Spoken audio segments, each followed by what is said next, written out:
You ask Tiger to solve. This deals with linear equations with one unknown. The final result is x equals -1/8. Let's solve it step by step. Simplify the expression. Group like terms.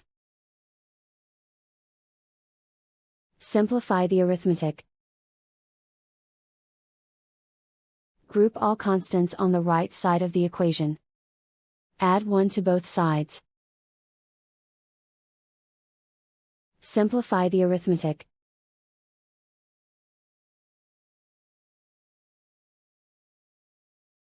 Isolate the x. Divide both sides by -8. Cancel out the negatives. Simplify the fraction. Move the negative sign from the denominator to the numerator. And so the final result is x equals -1/8.